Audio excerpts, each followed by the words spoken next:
안녕하세요. 기독교 간증 채널 하늘이 들은 사연입니다. 오늘은 어떤 사연으로 하나님의 은혜를 살펴볼까요? 저는 올해 53, 이미 장성한 두 아이를 다 출가시키고 이제야말로 남편과 둘이 편안하게 제 신앙생활에만 집중하며 살 수 있겠다 싶었던 50대 주부 안수 집사입니다. 제 신앙은 늘 평탄하고 모범적이었습니다. 모태신앙으로 자라 좋은 남편 만나 두 아이를 신앙 안에서 훌륭하게 키워냈습니다.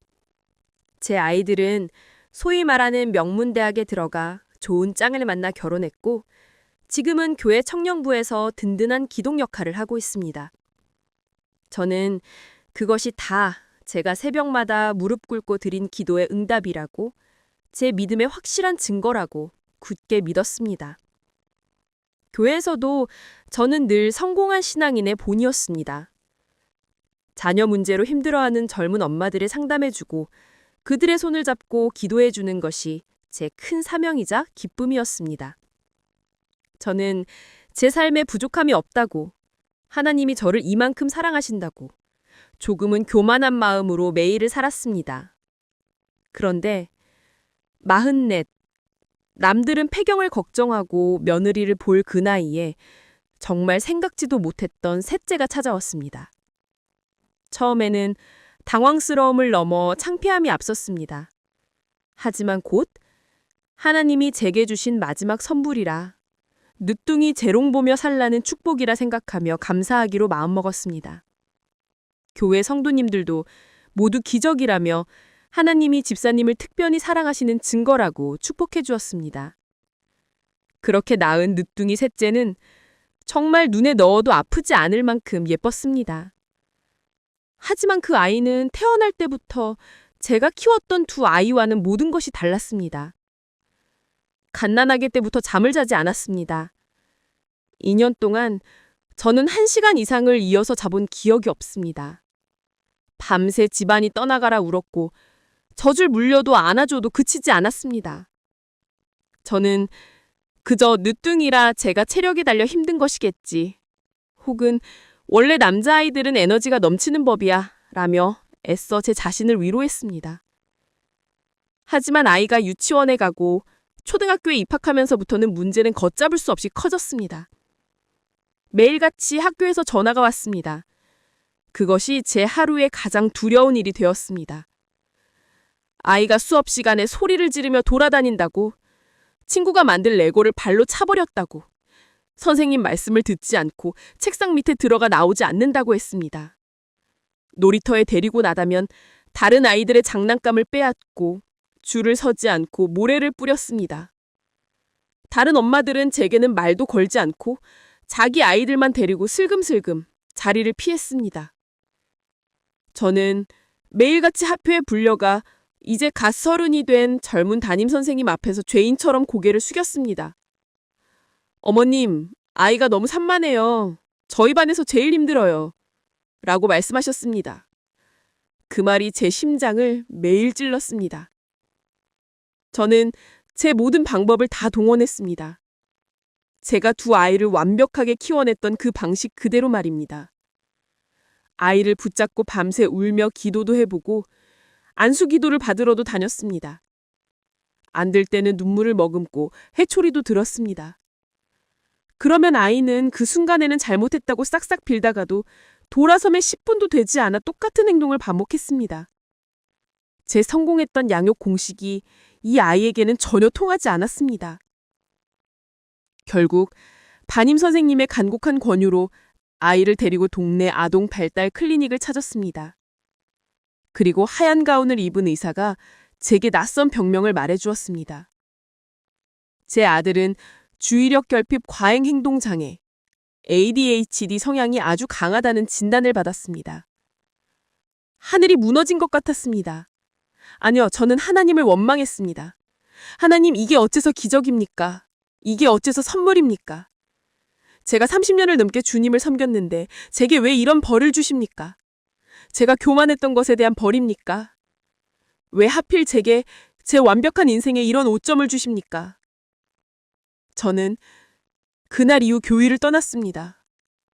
아니, 나가지 못했습니다. 성도님들이 아이고, 늦둥이 키우느라 고생 많아, 힘들지 라며 던지는 그 위로의 말조차 제게는 비수처럼 들렸습니다. 당신들이 내 고통을 알아? 당신들은 내 아이가 문제아라고 수군거리는 거잖아. 저는 아무도 내 마음을 모른다고, 하나님조차 나를 버렸다고 생각하며 제 마음의 문을 닫아 걸었습니다. 상담과 헌신의 대명사이던 안수집사 김권사는 그렇게 교회에서 사라졌습니다. 아이는 약물 치료를 시작했지만 제 마음은 지옥이었습니다. 매일 아이와 씨름하며 소리를 질렀습니다. 너 때문에 내가 못 살아. 너는 대체 누굴 닮아 이 모양이니? 아이의 눈에는 반항심과 두려움만 가득 찼습니다. 밤에는 아이의 잠든 얼굴을 보며 내가 죄인이다. 내가 이 아이를 망치고 있다. 울며 제 가슴을 쳤습니다. 제 믿음은 바닥까지 떨어졌습니다. 그렇게 1년 넘게 텅 빈 껍데기처럼 방황하던 어느 날이었습니다. 교회 구역장님에게서 전화가 왔습니다. 저는 받지 않았습니다. 하지만 구역장님은 포기하지 않고 며칠 뒤 저희 집 현관문을 두드렸습니다.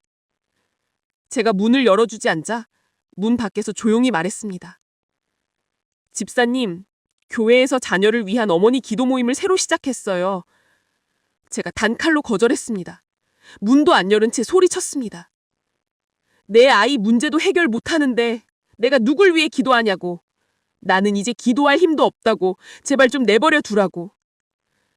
그런데 구역장님이 문 너머에서 조용히 하지만 단호하게 말했습니다. 집사님, 기도하러 오지 마세요. 그냥 울러오세요. 집사님 혼자 그 방구석에서 울게 하지 않으려고 만든 모임이에요. 우리도 다 그렇게 울었던 사람들이에요. 그 말 한마디에 그날 저는 홀린 듯이 1년 만에 교회 소모임실 문을 열었습니다. 방 안에는 저와 비슷한 연배의 엄마들, 하지만 저보다 더 깊은 고통을 겪은 엄마들이 서너 명 앉아 있었습니다. 그 중에 한 분은 발달장애를 가진 자녀를 20년째 돌보고 계신 늘 온화하게 웃고만 계시던 그 권사님이었습니다. 저는 그 자리에 주저앉아 제 이야기를 쏟아냈습니다. 제 원망, 제 분노, 제 죄책감, 하나님을 향한 저의 저주까지 모두요. 저는 그들이 저를 비난할 줄 알았습니다. 믿음이 없다고 정죄할 줄 알았습니다. 하지만 놀랍게도 아무도 저를 비난하지 않았습니다. 그 20년째 아픈 아이를 키우신 권사님이 제 손을 꼭 잡아주셨습니다. 따뜻한 손이 아니었습니다. 오랜 세월 가슴을 쳐서인지 차고 거친 손이었습니다. 그분이 말씀하셨습니다. 집사님 마음 우리가 다 알아요. 나도 수백 번, 수천 번 하나님께 왜 나냐고 따졌어요. 그런데 하나님은 한 번도 나를 떠난 적이 없었어요. 이 아이가 나를 이 기도의 자리에 20년간 앉게 했어요. 저는 그분들의 손을 잡고 어린아이처럼 한참을 울었습니다. 그날 저는 하나님이 저를 버리신 게 아니라는 것을 깨달았습니다. 저와 똑같은 아픔을 겪는 이들을 통해 저를 위로하고 기다리고 계셨습니다. 저는 그 모임에 매주 나갔습니다. 더 이상 제 아이의 ADHD 증상을 당장 고쳐달라고, 아이를 정상으로 만들어달라고 기도하지 않았습니다. 대신 이 아이를 제게 주신 하나님의 뜻을 알게 해달라고, 그리고 제가 먼저 변하게 해달라고, 저의 교만함과 조급함, 저의 완벽주의를 깨뜨려달라고 기도했습니다.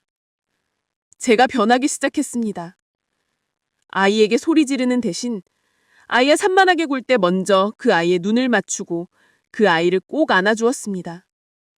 그리고 말했습니다. 엄마가 미안해. 엄마가 너를 기다려주지 못했어. 아이의 행동이 아닌 그 아이 자체를 사랑하려 애썼습니다. 공부 100점이 아닌 아이가 좋아하는 그림 그리는 것을 함께하며 칭찬하기 시작했습니다. 놀라운 일은 그때부터 벌어졌습니다. 제가 평안을 찾으니 아이도 기적처럼 안정을 찾기 시작했습니다. 약물 치료 효과도 눈에 띄게 좋아졌고 무엇보다 아이가 웃기 시작했습니다. 어느 날 학교에서 전화가 왔습니다. 저는 또 가슴이 철렁 내려앉았습니다. 그런데 칭찬 전화였습니다. 제 아들이 수업 시간에 돌아다니는 대신 짝꿍이 넘어진 것을 일으켜 세워주고 보건실에 데려다주는 모습을 보였다고 했습니다. 셋째는 여전히 다른 아이들보다 조금 부산하고 때로는 저를 힘들게 합니다. 하지만 저는 이제 그 아이를 보며 원망하지 않습니다. 하나님은 제게 이 아이를 벌로 주신 것이 아니었습니다. 제 인생의 가장 교만했던 은십대에 모든 것을 다 이루었다고 자만했던 저에게 이 아이를 통해 저의 못난 성품을 깎으시고 진정한 사랑이 무엇인지, 조건 없는 기다림이 무엇인지 가장 낮은 자리에서 가장 아픈 방법으로 가르쳐 주셨습니다. 만약 제게 이 누뚱이가 없었다면 저는 아마 지금도 모든 것을 다 가진 척, 완벽한 신앙인인 척, 다른 사람의 아픔을 모르는 교만한 안수집사로 늙어가고 있었을 겁니다. ADHD하는 시련은 제게 주신 하나님의 가장 아프고도 가장 지혜로운 사랑의 확인이었습니다.